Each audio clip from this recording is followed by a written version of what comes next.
Welcome to the deep dive. This is where we really try to cut through all the noise and get to the heart of things. Yeah, pull out the core insights from, well, usually a whole heap of information. And today, we're diving deep into something pretty fundamental, I think, to basically all human progress. It's Oh. about how we truly get better at, well, anything. Hmm. You know, whether you're wrestling with a new personal habit, maybe trying to eat healthier, or aiming for real mastery in a complex professional skill. Right. We're going to try and separate the surprising science from some of the common myths out there. And hopefully give you a fresh perspective on how to make changes that actually stick. That's a plan. So our mission for this deep dive, basically, is to take this stack of different sources. We've got psychology journals, real-world observations, online forums, all sorts, and just extract the most important nuggets, the key takeaways. Give you that shortcut, right? To being well-informed. Exactly. Yeah. Yes, I know the one. What did they find? Well, they tracked 96 people for 12 weeks. These people chose a new behavior. Something simple like drinking water with lunch, or maybe running for 15 minutes. Okay. And they reported every day on how automatic it felt. The average time it took for the behavior to feel automatic. Come on. Not 21 days, I'm guessing. Not even close. 66 days. On average. Wow, okay. More than double. Yeah. But what's really fascinating is a huge variation. Right, because averages can hide a lot. Exactly. For some people, it was quick, like 18 days, so close to the myth, maybe. But Okay. for others, it stretched out, get this, to 254 days. 254, that's almost 9 months. Right. Depending on the habit, the person, the situation, Yeah. it varies wildly. That's incredible. So, like, learning to drink water at lunch is probably faster than, say, doing 50 push-ups every morning. Precisely. And crucially, the study also found something else really important. Was it? Missing a day. Just one missed opportunity. It didn't really derail the whole process. It didn't materially affect habit formation. Oh, that's actually really good to hear. Because you always feel like if you miss one day, you've blown it, right? Exactly. It takes that pressure off. It's not this all or nothing thing. You don't have to be perfect. So this longer timeline, the 66 days average, maybe even longer, it sounds daunting at first, but you're saying it's actually liberating. I really think so. It means you can stop beating yourself up if it doesn't click in 3 weeks. It encourages you to embrace the, let's call it the long, slow walk to greatness. I like that. Focus on just showing up consistently. Right. Consistent effort, even imperfect effort, trumps short bursts of perfection every time. Yeah. Habits are a process. They're not some single event you just tick off a list. So what's happening in our brains during this process? What's the neuroscience behind it all? What's fascinating here is just how much our brain loves efficiency. It's designed to automate things. To save energy, right? Oh, exactly. When you first learn something new, your prefrontal cortex is working hard. That's the conscious decision-making part, and it uses a lot of metabolic energy. Okay. But as you repeat that behavior again and again, the brain shifts control. It moves it to the basal ganglia, deeper, older part of the brain. More energy efficient. Much more energy efficient. And this is neuroplasticity in action. The brain is literally rewiring itself. Those neural pathways for the habit get stronger, faster, more automatic. Yes. Less effort required. So the brain basically builds a highway for that habit. That's a great way to put it, yeah. Okay, so if our brains are doing this automating, how does it work day to day? Many people know Charles Duhigg's habit loop, right? Cue, routine, reward. The classic model. But that reward part, it's maybe more critical than we sometimes think, especially when you bring in things like dopamine. Oh, absolutely critical. Dopamine is huge here. Yeah. And it's not just about feeling pleasure after the reward. It's heavily involved in the craving for the reward, the anticipation. Ah, the anticipation. Yeah. That dopamine hit when you anticipate the reward is often what really drives the behavior, sometimes even more than the reward itself. Can you give an example? Sure. Think about Pepsodent toothpaste, way back. Its success wasn't just because it cleaned teeth. Claude Hopkins, the ad guy, figured out how to create a craving by focusing on the cool tingling sensation. People started craving that feeling, associating it with clean. That feeling became the reward cue, Sneaky. or Febreze. It initially struggled because people who needed it most didn't notice the bad smells. It only took off when they marketed it as a reward after cleaning. A pleasant scent signifying a job well done. Creating the craving for that clean smell reward. Exactly. And think about Cinnabon in shopping malls. Why are they always near the food court or main walkways? Smell. The smell. It's a powerful cue hitting you, triggering that dopamine-fueled craving for a sweet, fatty reward. These things are often engineered to hook into our brain's reward system. Right. Which makes it feel almost addictive sometimes. It can, yeah. Hmm. And it's useful maybe to distinguish between a true habit that ingrained automatic response to a cue and maybe a routine, which might be something you do consciously and consistently, but maybe without that powerful automatic cue-driven impulse. That makes sense. So understanding these daily habits, this automation, how does this scale up? When we think about mastering really complex skills, this brings us to K. Anders Ericsson and deliberate practice, a game changer. His work really challenged that old idea that expertise is mostly about innate talent, right? Born with it. Absolutely. Ericsson argued, based on tons of research, that expertise is primarily the result of intense, focused, sustained practice over a long time. Often, he suggested a minimum of 10 years or 10,000 hours, though that number gets debated. Yeah, the 10,000-hour rule. But the core idea holds. It's about the type and intensity of practice. So what makes practice deliberate? It's not just noodling around on the guitar for hours, is it? No, definitely not. Deliberate practice is highly structured. It has a very specific goal: to improve performance. It involves breaking skills down, focusing on your weaknesses, pushing yourself just beyond your current comfort zone. Okay, requires real effort. Full attention and concentration. And crucially, it requires feedback. You need to know how you're doing, what needs correcting, usually from a coach, a teacher, or some objective measure. So constantly monitoring and adjusting. Exactly. And this research led to what's called the Expert Performance Perspective, or EPP, which uses these really rigorous lab methods to figure out what experts actually do differently. Like, what kind of things? Well, in medicine, for example, they might track a neurosurgeon's eye movements during surgery, or analyze an anesthesiologist's precise hand movements during a tricky intubation. They break down expert performance into learnable components. Fascinating. And building on that, there's mastery learning, or ML. How does that fit in? So mastery learning is basically an educational approach that uses deliberate practice principles. The core idea is, well, it flips the traditional model. How so? In traditional classrooms, time is fixed, right? Everyone gets the same lecture duration, same exam time, but the outcomes vary wildly. Some ace it, some fail. Mastery learning says, let's fix the outcome.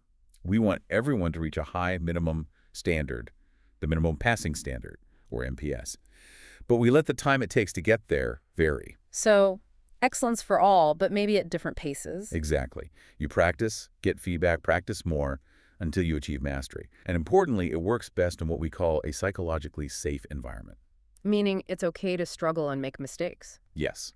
Mistakes are seen as diagnostic tools, opportunities for more targeted practice, not as failures. And does this stuff actually work, especially in high-stakes fields like medicine? The evidence is really quite powerful. There was a big meta-analysis comparing traditional clinical training with simulation-based training that used deliberate practice. Okay, simulations are common now. Right, and the simulation training with deliberate practice produced vastly superior results. The effect size, Cohen's d, was 2.00, which is considered a huge difference. Wow. So it really moves the needle. Significantly. Yeah. But maybe the most striking example is the lumbar puncture study. Ah, the LP study. Tell us about that one. It sounds dramatic. It kind of is. They took first-year internal medicine residents and trained them using mastery learning and deliberate practice on doing lumbar punctures, spinal taps. Okay. 95% of them reached the predefined minimum passing standard. They were objectively competent. Pretty good. Then they tested traditionally trained neurology residents doctors with years more experience doing LPs in real clinical settings. Yeah. Only 6% of the experienced neurology residents met the same standard. 6%. You're kidding. Years of experience, and only 6% were technically proficient by this standard. It's shocking, isn't it? And worse, nearly half couldn't even correctly identify the anatomical landmarks for the procedure. Over 40% couldn't list the basic tests you run on the spinal fluid. That really challenges the whole see one, do one, teach one model, doesn't it? Massively. It shows that just doing something repeatedly, experience, doesn't guarantee expertise. Deliberate, structured practice with feedback does. Are there other examples? Yeah, they've shown similar results with advanced cardiac life support, ACLS skills. Mastery-trained learners retain the skills for up to 18 months, much longer than traditionally trained folks. Impressive retention. And it's not just for physical procedures. They've applied it successfully to complex communication skills, like breaking bad news to patients. Oh, that's crucial. And difficult. Right. And mastery learning significantly improved medical students' confidence and their actual performance in those sensitive conversations. Okay, so the evidence for deliberate practice and mastery learning, especially in these structured settings, seems really strong. How can we, the average person, take these ideas and apply them to our own lives to build better personal habits? Great question. This is where people like James Clear come in with his concept of atomic habits. Right, tiny habits, the 1% improvement idea. Exactly. Yeah. His philosophy is that small, consistent improvements, getting just 1% better each day, compound over time into really extraordinary results. Mm. It's less about huge, heroic efforts and more about the system. He has that great quote, doesn't he? You do not rise to the level of your goals. You fall to the level of your systems. That's the one. Your habits are your system. Build better habits, you get better results, almost automatically. So how do we build those systems? BJ Fogg has a model, right? BJ Fogg's behavior model. He simplifies it to BMAP. Behavior happens when motivation, ability, and a prompt converge at the same moment. Motivation, ability, prompt, BMAP. Right. So if a behavior you want isn't happening, you can diagnose it. Is motivation low? Is it too difficult? Low ability. Or is there no prompt or trigger? Useful framework. And his tiny habits method builds directly on this, especially the ability part. Make the new behavior incredibly small. Like really small. Ridiculously small, less than 30 seconds. Yeah. Like flossing just one tooth. We're doing 2 push-ups. 2 push-ups. That sounds pointless. But it's not about the push-ups themselves initially. It's about making the act of starting the habit as easy as possible, lowering that ability barrier right down. Okay, master the art of showing up first. Exactly. And you link this tiny habit to an existing routine, what Fogg calls an anchor moment. Like, after I brush my teeth, I will floss 1 tooth. Got it. Anchor, tiny behavior. And the third, crucial piece from Fogg, instant celebration. Celebration, like throw a party for flossing 1 tooth. Not quite that big. But immediately after doing the tiny habit, you do something to create a feeling of success. A little fist pump saying yes or good job to yourself. Something genuinely positive. Why is that so important? Because it hacks your brain chemistry. Yeah. That positive emotion generates a little dopamine hit right then and there, reinforcing the connection between the anchor and the new tiny habit. It wires it in emotionally, making it something you want to do again. Interesting. Using emotion, not just repetition. It's a very powerful, internally driven reward mechanism. And when we think about our daily lives, how much is actually driven by habit? Wendy Wood's research had a striking number, didn't it? Yeah, quite striking. Her work suggests about 43% of our daily actions are habits. Almost half our day on autopilot? Basically, yes. Which really underscores how powerful these automatic behaviors are. If nearly half your day is run by habits, shaping those habits is, well, incredibly important. And this leads to the idea of environment design, right? Shaping your surroundings. Absolutely. If so much is automatic, triggered by cues in our environment, then controlling those cues is key.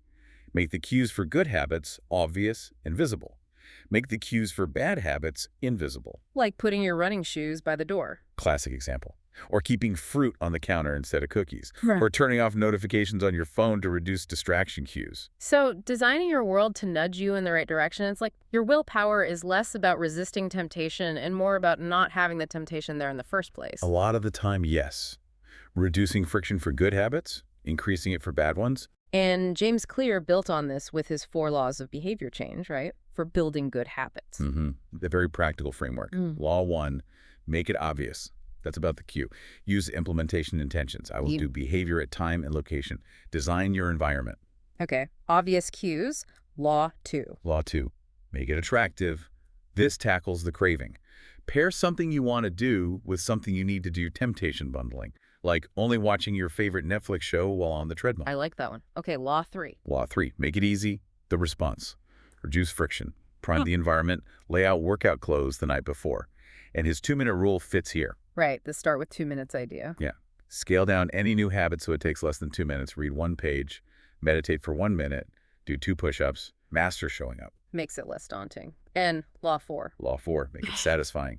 The reward. Our brains prioritize immediate rewards. So give yourself some immediate satisfaction. Tracking your habit on a calendar, getting that X feels good. Find ways to make the immediate outcome enjoyable.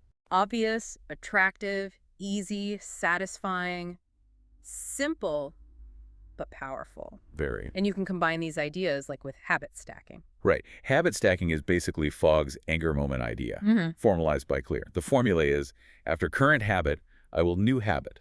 So after I pour my morning coffee, I will meditate for 1 minute. Exactly. You're leveraging an existing strong habit as the cue for the new one. Reduces the mental effort of remembering. Makes sense. Stacking them up. And perhaps the most profound shift Clear talks about is moving towards identity-based habits. What does that mean exactly? It means shifting your focus from outcome goals, I want to lose 20 pounds, to identity goals. I want to be a healthy person. Okay. How does that help? Because every action you take then becomes a vote for the type of person you want to become. Eating a healthy meal isn't just about weight loss. It's a vote for, I am a healthy person. Going to the gym is a vote for, I am an active person. So it's about aligning your actions with your desired identity. Precisely. It creates intrinsic motivation. You're not just doing the habit, you're being the kind of person who does that habit. It makes change feel more authentic and less like a chore. Lasting change often comes from identity change. That's a really powerful reframe.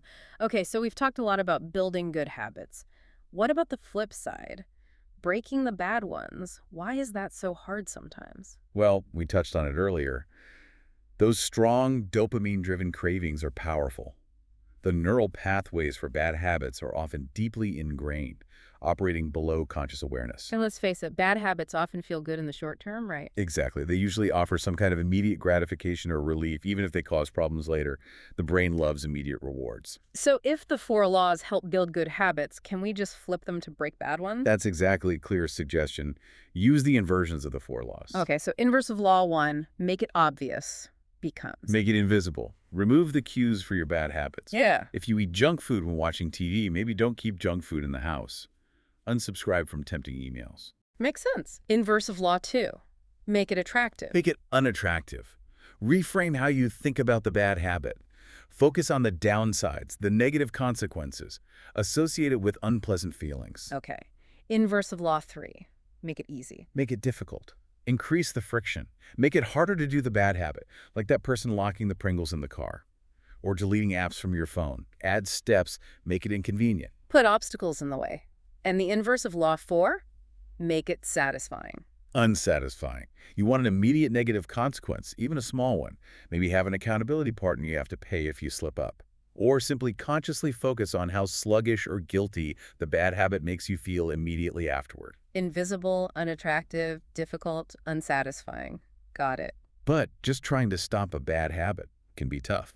Often the most effective way is replacement. The power of replacement. Duhigg's golden rule of habit change, right? That's it. Keep the old cue, keep the same reward, or a similar one, but substitute a new, better routine in the middle. So find a healthier way to satisfy the underlying need the bad habit was meeting. Exactly. If the cue is stress, and the routine is eat cookies, and the reward is comfort distraction, maybe keep the cue stress, find a new routine, deep breathing, quick walk, call a friend, that delivers a similar reward, stress relief, comfort. Don't just eliminate, substitute. That's often much more effective because it addresses the underlying craving or need. Okay, so whether building good habits or breaking bad ones, it sounds like a journey. How do we stay on track? Let's talk about procrastination first. It trips so many people up. And it's often misunderstood. Recent thinking suggests procrastination isn't really a time management problem. Oh, what is it then? It's more of an emotional regulation problem. We procrastinate on tasks because they make us feel bad, bored, anxious, insecure, frustrated. So we avoid the task to avoid the feeling. That rings true. So how do we deal with that? Well, strategies include acknowledging the feeling, using positive self-talk, breaking the task into really small, manageable steps, chunking it down, focusing on just starting, maybe using that 2-minute rule again. Make it less emotionally threatening. Right, and finding ways to make the task more appealing, or creating accountability can help too. Set specific daily goals, not just vague intentions. And what about just keeping the motivation going day after day, week after week, especially for those longer habit formations? Knowing your why is crucial here. Really connecting the habit to a deep personal value. Why are you doing this? What bigger goal does it serve? Reminding yourself of that why provides fuel. The intrinsic motivation we talked about. Exactly. And tracking your progress is huge. Don't underestimate the power of visually seeing your consistency. That don't break the chain method, marking off each successful day on a calendar. It works. It builds momentum and makes you reluctant to skip a day. Creates a satisfying feedback loop. Mm-hmm. But what happens when you do skip a day or have a major setback? How do you handle that without giving up? First, accept that setbacks are normal. They're almost inevitable. The goal isn't perfection. It's progress. So don't beat yourself up. Definitely not. Yeah. Practice self-compassion. Avoid that all or nothing thinking, I ate one cookie so the whole diet is ruined. That's rarely true. Okay. Reframe it. See the failure as data, a learning opportunity. What went wrong? What triggered the slip-up? What can you adjust in your plan or your environment to make it less likely next time? Analyze and adapt. Yes, and get back on track as quickly as possible. The rule of thumb is often, never miss twice in a row. One slip is an outlier. Two starts to feel like a new pattern. So it really comes down to cultivating self-discipline and consistency. Are those things you're born with, or can you build them? Absolutely build them. Self-discipline isn't a fixed trait. It's like a muscle. The more you exercise it, the stronger it gets. Every time you choose the slightly harder, better option, you strengthen that muscle. And consistency. Yeah. That's the engine, right? Consistency is key. It's the repetition that forges those neural pathways, makes the behavior automatic, turns effort into ease. It's the secret sauce for both habit formation and skill mastery. So if we zoom out now and connect all these dots, how do these consistent positive habits impact the bigger picture? Our lives, our growth. Well, they're really the foundation, aren't they? Building good habits leads directly to enhanced skills, obviously, but also to things like greater self-awareness, better emotional regulation. It goes beyond just the specific habit itself. It compounds. Compounds. Each small win builds confidence and capability, creating this upward spiral of personal growth. And you mentioned how daily habits connect to long-term goals via systems. What about these keystone habits that Duhigg talked about? Oh, yes. Keystone habits are fascinating. These are small changes or habits that seem to trigger a cascade of other positive changes automatically, without conscious effort. Like a domino effect. Exactly. Exercise is a classic individual example. People who start exercising regularly often start eating better, sleeping better, feeling less stressed, being more productive, even though they only consciously focus on the exercise habit. Interesting. What's another example? Making your bed every morning, some Yeah. people find, or tracking your spending. For organizations, Paul O'Neill at Alcoa famously focused relentlessly on worker safety. Right, the aluminum company. Safety seems like a specific goal, though. It was, but making safety the absolute priority forced massive changes in communication, processes, accountability. It became a keystone habit that transformed the entire company culture and, surprisingly, led to record profits. Wow. So one core habit rippled outwards. That's the idea. Identifying and cultivating your own potential keystone habits can be incredibly powerful. And we see this pattern in successful people and organizations everywhere, don't we? The intentional cultivation of habits. Absolutely. Whether it's Tim Cook's legendary early rising, Elon Musk's structured time blocking, or Bill Gates's reflective think weeks. Or, on the product side, Pepsodent creating that craving, Febreze linking scent to cleanliness, Cinnabon leveraging aroma. Right. The common thread isn't necessarily the specific habit, but the underlying process. Understanding the science cues, routines, rewards, dopamine, deliberate practice, environment design, and then intentionally applying it to shape behavior, whether your own or consumers. So bringing it all together then, it feels like understanding the science, how habits form, how skills are built, it really does give you more agency, doesn't it? Immense agency. You're not just subject to your whims or genetics. You can actually be the architect of your own routines, your own skills, your own existence in a way. Well said. It puts the power back in your hands. You understand the mechanisms, so you can leverage them intentionally. So the invitation to you listening is really to start thinking about that. What small changes, what tiny habits, what system adjustments can you make? Start building your best life one habit at a time, no matter how small that first step feels. And maybe a final thought to leave you with, building on that medical education research. Knowledge about deliberate practice and its sequelae build on itself, incrementally improving on existing ideas until the cumulative becomes revolutionary and then a new normal. The new normal. Yeah. So the question for you is, what small, consistent steps can you take starting today to begin creating your own revolutionary new normal?